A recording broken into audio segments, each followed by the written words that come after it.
আসসালামু আলাইকুম। বেঙ্গলি কিচেনের আজকের পর্বে হাজির হয়েছি নতুন একটি রেসিপি নিয়ে। আর আমার আজকের রেসিপি হচ্ছে লইট্টা শুটকি ভুনা। একেবারে শুটকিটা পরিষ্কার থেকে শুরু করে কাটাকুটি রান্নাবান্না সবই দেখাবো আজকের এই পর্বে। তো চলুন তাহলে দেরি না করে রান্না শুরু করা যাক। এখানে আমি 100 গ্রাম লইট্টা শুটকি নিয়েছি আর শুটকিগুলোকে এখন ভালো করে পরিষ্কার করে নিব। প্রথমেই এর মাথাটাকে আমি কেটে ফেলে দিচ্ছি।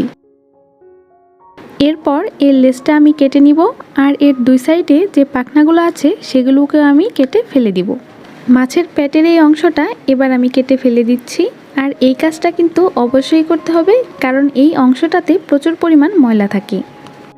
একটু ভালো করে লক্ষ্য করলেই বুঝতে পারবেন আমি কোন কোন অংশটা কেটে ফেলে দিচ্ছি আর কিভাবে কাজটা করছি। ঠিক একইভাবে আমি সবগুলো মাছ পরিষ্কার করে নিব।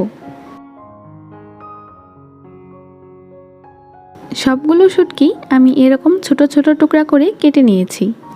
আর 100 গ্রাম শুটকি পরিষ্কার করে কাটাকাটি করার পর এখন মাত্র এইটুকু পরিমাণ শুটকি আছে। এরপর শুটকিগুলোকে একটা প্যানের মধ্যে নিয়ে মিডিয়াম আঁচে 1 মিনিটের মতো টেলে নিব। এতে শুটকির উপরে যে ময়লাটা থাকে এটা পড়ে যাবে।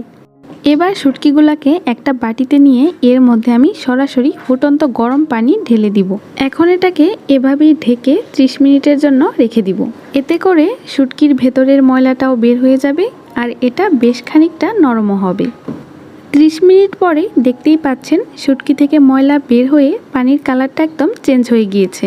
এখন এটাকে আমি 4 থেকে 5 বার কুসুম গরম পানি দিয়ে ভালো করে ধুয়ে নিব। এই কাজটা কিন্তু খুবই ইম্পর্ট্যান্ট, কারণ লইট্টা শুটকিতে প্রচুর পরিমাণ ময়লা থাকে। শুটকিটা খুব ভালো করে পরিষ্কার করে নেওয়ার পর এর ভেতরের কাঁটাটা চাইলে এভাবে ফেলেও দিতে পারেন, আবার কাঁটা সহ মাছটাকে রান্না করতে পারেন। তবে আমি আজকে কাঁটা সহ এটাকে রান্না করে দেখাচ্ছি। প্রথমেই একটা প্যানে কিছুটা তেল নিয়ে নিচ্ছি আর তেলটা একটু গরম হলেই এর মধ্যে দিয়ে দিব প্রায় হাফ কাপ পরিমাণ আস্ত রসুনের কোয়া। চুলার আঁচটা মিডিয়ামে রেখে রসুনের কোয়াগুলোকে 1 মিনিটের মতো একটু নেড়ে চেড়ে নিব। তারপর এতে আগে থেকে পরিষ্কার করে রাখা শুটকিগুলো দিয়ে দিচ্ছি। এবার সবগুলোকে একসাথে 1 মিনিটের মতো ভালো করে ভেজে নিব। তারপর এতে দিয়ে দিচ্ছি হাফ চা চামচ পরিমাণ হলুদের গুঁড়া, দিয়ে দিচ্ছি কিছুটা লবণ। এবার সবগুলোকে একসাথে আরও 2 থেকে 3 মিনিটের মতো তেলের মধ্যে একটু ভালো করে ভেজে নিব। যখন দেখবেন এগুলোর মধ্যে একটু লালচে ভাব চলে এসেছে তখন এগুলোকে চুলা থেকে নামিয়ে নিব। এখন ওই একই প্যানে আমি 1 কাপ পরিমাণ তেল দিয়ে দিচ্ছি। তেলটা গরম হয়ে এলেই এর মধ্যে আমি 3টা শুকনা মরিচ দিয়ে দিব। আর শুকনা মরিচগুলো আমি মাঝখান দিয়ে এভাবে করে কেটে নিয়েছি। এতে করে রান্নাটা একটু ঝালঝাল হবে আর দারুণ একটা ফ্লেভারও আসবে।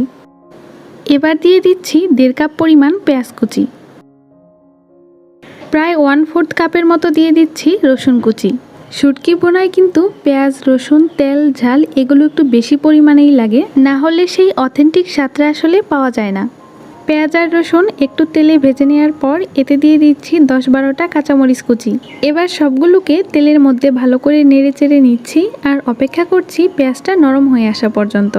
তারপর এতে আদা রসুন বাটা 2টা মিলিয়ে দিয়ে দিব 1 টেবিল চামচ। 2 চা চামচ দিয়ে দিচ্ছি লাল মরিচের গুঁড়া, 1 চা চামচ হলুদের গুঁড়া, 1 চা চামচ ধনিয়ার গুঁড়া আর সবশেষে স্বাদমতো দিয়ে দিচ্ছি লবণ। এবার একটু পানি দিয়ে সবগুলাকে একসাথে ভালো করে কষিয়ে নিব।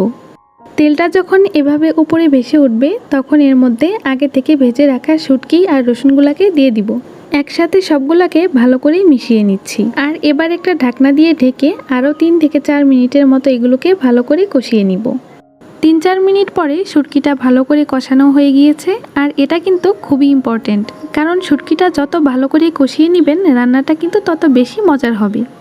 এবার এতে 1 কাপ পরিমাণ পানি অ্যাড করে দিব আর মিডিয়াম আঁচে এটাকে ঢেকে রান্না করব যতক্ষণ পর্যন্ত না পানিটা শুকিয়ে আসে। পানিটা প্রায়ই শুকিয়ে এসেছে। এবার এটাকে একটু ভালো করে নেড়ে চেড়ে নিচ্ছি। এ পর্যায়ে এতে অ্যাড করে দিব 5-6টা আস্ত কাঁচামরিচ। এতে করে খুব সুন্দর একটা ফ্লেভার আসবে। আর কাঁচামরিচগুলো আমি মাঝখান থেকে একটু করে কেটে দিয়েছি। এবার একটা ঢাকনা দিয়ে এটাকে ঢেকে আরও 2 মিনিটের জন্য রান্না করব। 2 মিনিট পরে আমার রান্নাটা কিন্তু এখন একদম কমপ্লিট। পানিটাও শুকিয়ে এসেছে আর এ পর্যায়ে দারুণ একটা ফ্লেভারও বের হচ্ছে। এবার আমি এটাকে পরিবেশন করে দেখাচ্ছি।